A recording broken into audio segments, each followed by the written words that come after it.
the first video game I ever played, and the first Let's Play that I'm gonna make.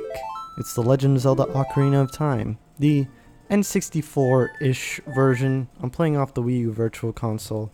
I would do the 3DS version, but I don't have a 3DS capture card, and my circle pad is pretty banged up, so I wouldn't be able to provide the excellent gameplay that I do here.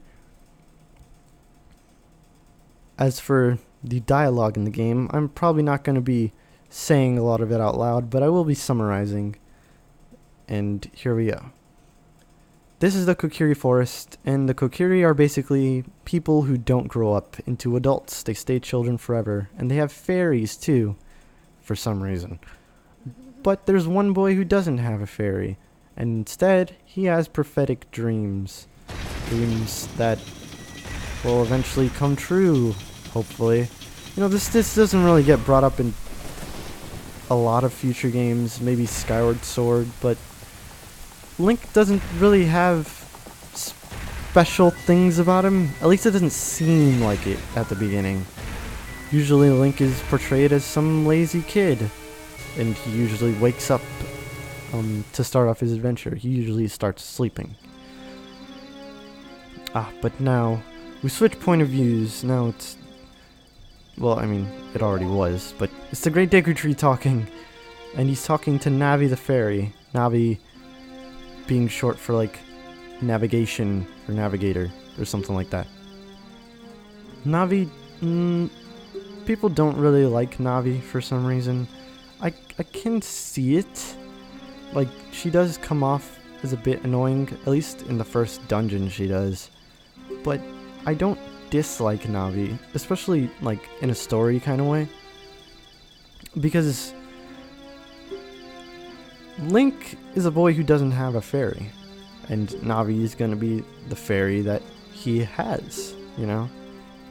She's going to be the thing that completes him as a Kokiri, which is nice. It's kind of touching, actually, considering Majora's Mask. But we're not playing Majora's Mask right now. We're playing The Legend of Zelda Ocarina of Time, and oh my god, 3 dimensions were flying through the air. I like this part of the game, actually, this little flying bit. It shows you the layout of the Kokiri Forest without explicitly telling you that this is what it looks like. And, you know, it's nice. It shows you also where Link's house is relative to where the Deku Tree was, so you could basically backtrack the way Navi went and you could get to him.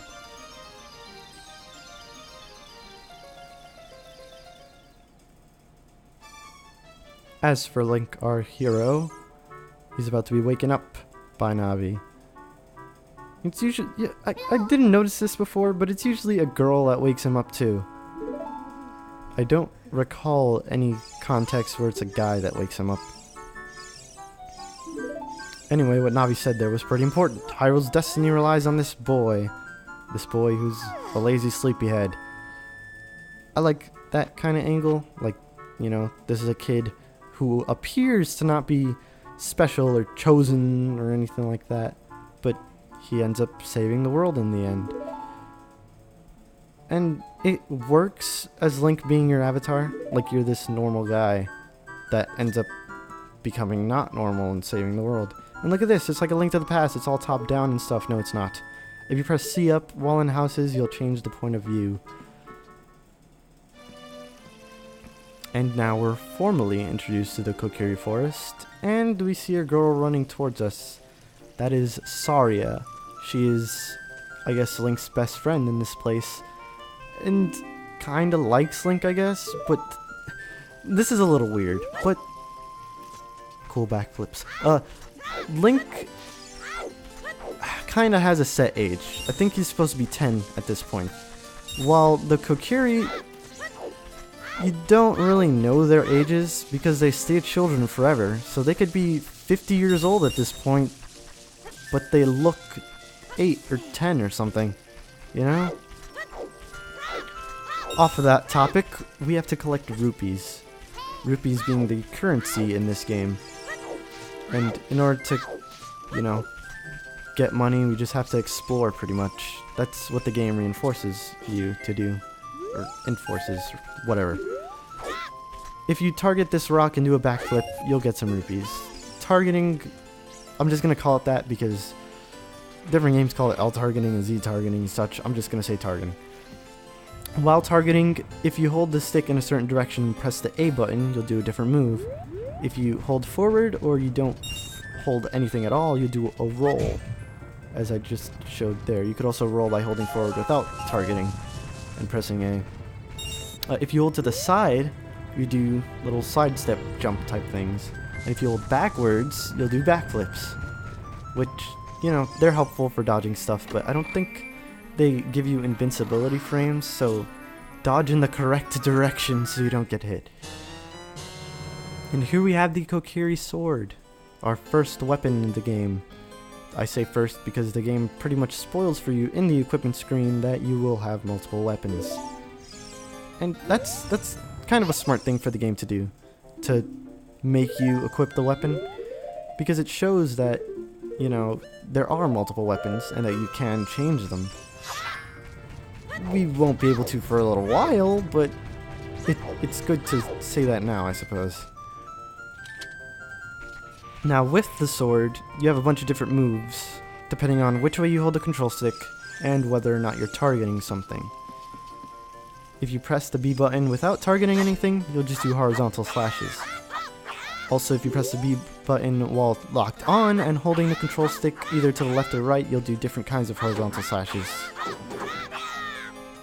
If you don't hold any direction, press the B button while L targeting, or you hold forward without L targeting, you'll do vertical slashes. And if you hold forward while targeting, you'll do stabs, which are pretty fast. They're actually really useful in my opinion. If you hold the B button, you'll charge up, and depending on how long you charge up, you'll do a spin attack. Charge up for a little bit, you'll just do one rotation. Charge up for a little longer, and you'll do two. It's kind of weak at this point in the game. It is useful, don't get me wrong, but it's weak. If you rotate the control stick really fast, you'll actually do a quick spin that's only one rotation, but you know, it comes out fast, so. And these bridges right here, they were like the bane of my existence when I was little. I could not get over them for some reason. These little stone things, though, they were easy. And as you saw before, you jump across them and you get 5 rupees. You can also target things that are far away to talk to them from far away, but there's not really that much of a use for it. I go up to people anyway. The shield is 40 rupees, and there's actually quite a lot of rupees around. You don't have to go inside of any houses to collect any, actually. Like, I had 45 when I came in, and there were 5 more behind the shop. So, it's pretty easy to get rupees. Although this isn't the easiest game to get rupees in, actually. If you press the R button while you have your shield equipped, you'll duck and block, and if you rotate the control stick, you'll move the shield around. If you target while blocking, you'll move around. There's one move that I didn't talk about, it's called the jump attack. If you press the lock-on button, or the target, if you target and press the A button, you do a jump attack, which does double damage of the normal attack. And if you crouch with the shield and stab with the B button, you'll do a special kind of attack. It's weird, like, it takes the properties of whatever the last attack you did was. So, if you do a jump attack, which does double damage than the Kokiri sword, let's say the Kokiri sword does 1, then all of your crouch stabs are going to do 2 damage, which is pretty useful. It can actually take some dudes down really fast. And here's a Deku Stick. It's the first item, at least C item, that we acquire. And this is to show off what I was saying about the whole crouch stabbing thing. If you crouch stab this guy, who makes Deku Sticks, when you kill him, you won't get Deku Sticks from him. You won't even attack him. See, Deku Sticks don't work on Deku Babas. But if you do a regular attack, and then do the crouch stab, it actually will work. So, you know. It's just proving the point that I made. And now we have arrived at the Great Deku Tree. He's gonna tell us stuff. Important stuff, I suppose. Yes, he knows about our nightmares, prophetic dreams as I like to call them. And he's saying that evil's happening and we gotta fix it. There's actually evil inside of the Deku Tree right now. He's been cursed. And we have to go inside of him. Not innuendo-y, it's a tree. Although I suppose people have like drawn anthropomorphic plants or something like that. I wouldn't know specifically. We're going inside the Great Deku Tree. And we're actually doing it in this part. Oh my god. This is a long part. But I feel like it would have been too short, and the Deku Tree is a short dungeon.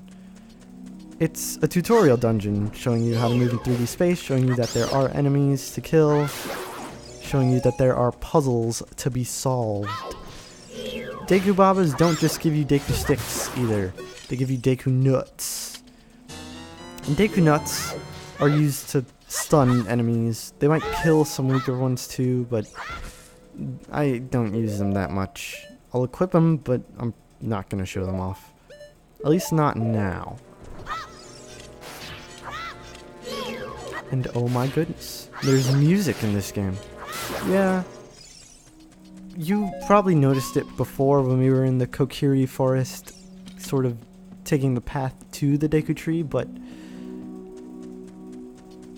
the music changes when there are enemies nearby, which is a good indicator, I suppose. But I like the field music. I don't want it to change.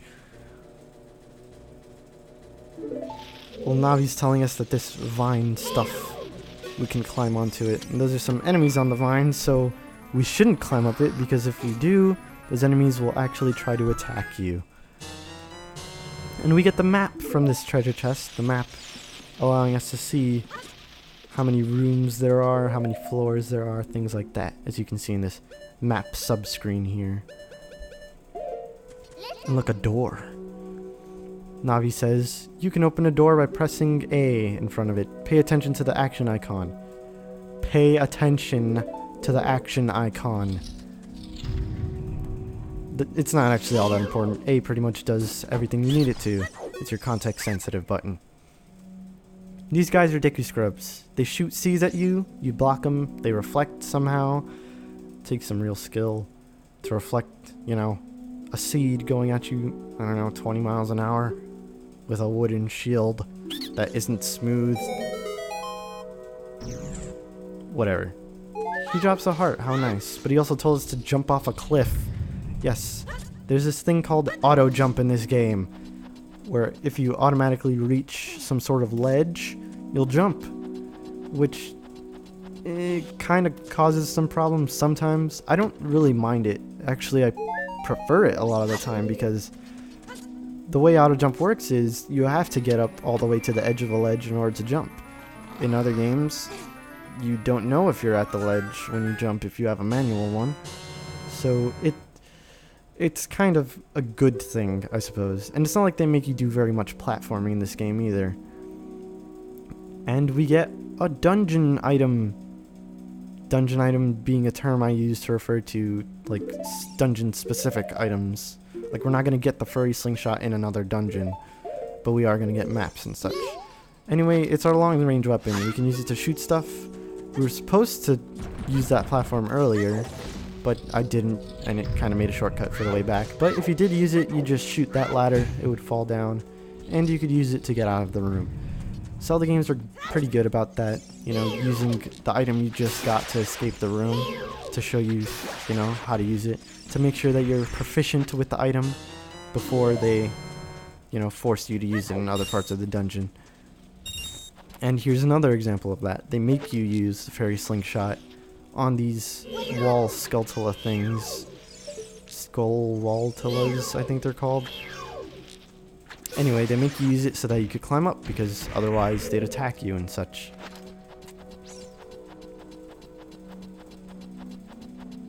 Wow. Such slow climbing. And it doesn't get any faster either. It's not a problem. It's not. Oh. That noise that just occurred? That was a skulltula. Like an actual Skulltula, like a really big spider. Those tiny ones aren't considered the same enemy, and they don't have the same patterns either. The wall ones, they're kind of chill until you get on the wall, and then they'll like turn purple and attack you. There's the one you can kind of see his legs just there. They hang from the ceiling and they come down when you get near them. I think they're worse, honestly, because you can't hit them from anywhere except their back. And, you know, you have to wait for them to turn around. Oh, I talked about waiting. Oh my god, there's an internet person who talked about waiting in Zelda games. I don't mind it. The whole, you know, Zelda Ocarina of Time makes you do so much waiting. Isn't a problem for me. I'm a patient guy, you know? And it's not like they make you do a lot of waiting. And if you know how to, you know, attack things like an excellent player of the game, you don't have to do much waiting either. That was a gold Skulltula, by the way. Gold Skulltulas are a weird collectible thing in this game. There's 100 of them scattered across the world. And collecting them doesn't get you something very nice, actually. You get rewards based on how many you collect. In tens, it's like every 10 you get a reward, up to 50. After 50, you have to get all 100 to get the reward, and the reward for getting all 100 isn't that great, so I'm not going to be collecting all of them. I will be attempting to collect all of the heart pieces, though. Heart pieces are being an item that we haven't talked about yet. But, yeah, the reward for collecting all the gold Skulltulas is infinite money, and you don't really need money in this game for anything. I don't even think I go to a shop besides the first one to get the shield. But there are some other neat things for the, you know, 10 through 50 rewards.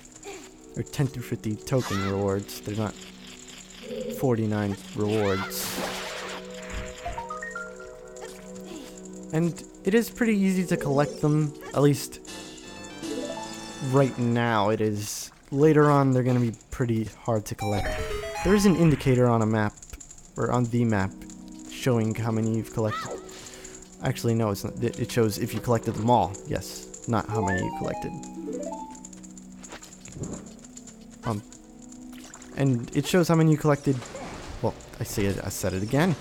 It shows if you've collected them all in an area. So if I collected all of them in the Great Deku Tree and I go to the map subscreen, there'd be a little Skulltula token thing showing that I collected them all. I showed this off before, but you can use fire on Deku sticks by just walking up to them with the stick out, and you'll set it on fire, and you can carry it around to burn stuff. And if you put your sword away, if you put the stick away by standing still and pressing A, or by swinging your sword, you'll save the stick, which is useful, I guess. If they want you to use Deku sticks, they'll give you some, and you know, it's not like you need a lot either, except for torch puzzles, but that's about it. I mean, if you really want to spend your Deku sticks, you're not going to be doing it on torches, you're going to be doing it on enemies, because Deku sticks actually do more damage than the Kokiri sword. They do 2 damage. So that means if you do a jump attack with a Deku stick, it'll do 4. Link can swim, and he can dive. If you target while swimming, you'll look directly below you. You'll be able to push that switch, which will lower the water level, and we can get across. There's another version of this game called Master Quest. It's not a good time. You should not play it. It's harder, and it's unfairer. Like that little bar right there, the spiky bar, you'd have to duck with your shield to get underneath it. That doesn't seem like it's bad, but it gets worse as you continue on through the game. Oh, look at this. Navi talking about pushing blocks by pressing A, and climbing blocks by pressing A if you hold the stick toward it. But look at this. Pay attention to the action icon. Pay attention to she said that already. it's a beginner-friendly game.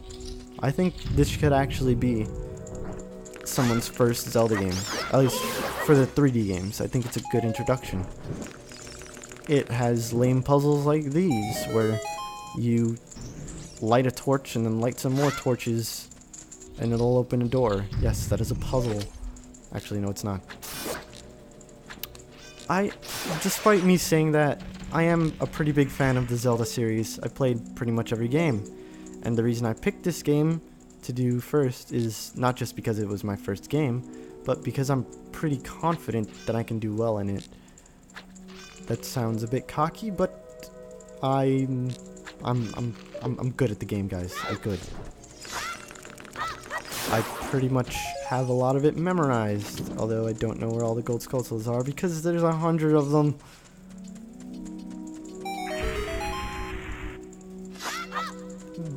Something happened here last time where I didn't move my mouse at all during the whole recording. I am actually doing it right now to make sure that it doesn't black screen on me, because if this black screens, then it stops the audio recording, which means I have to do it over again. That's not a good time. This is the room we were in before with the torch, and we had to burn a spider web, and there were 2 gold skulltulas. You know the room. You know the one. Anyway, we have to push this block down so that we basically make ourselves a little step so we can get above. And there's a spider web below us. However, will we burn it? You just swing the stick and you fall down, and Link yells with his annoying girly voice. It's not that annoying. I don't know why I'm saying that. Anyway, we met a Deku that would tell us the order that we're supposed to kill these things. It's 2, 3, 1. But I kind of skipped through the dialogue, so you wouldn't really know. At least if you weren't, pausing constantly to read the dialogue, which I'm sorry if you actually are. Well, this guy's telling us how to kill his queen. You damn traitor. And he gives us a heart to help us out, even though I'm full on hearts. Oh snap. It's all ominous. There was a screen transition that was fade to black. What is this? It's a boss fight. An easy boss fight. Oh, there's weird skulltula noise. All you have to do is look up. And there she is, Queen Goma.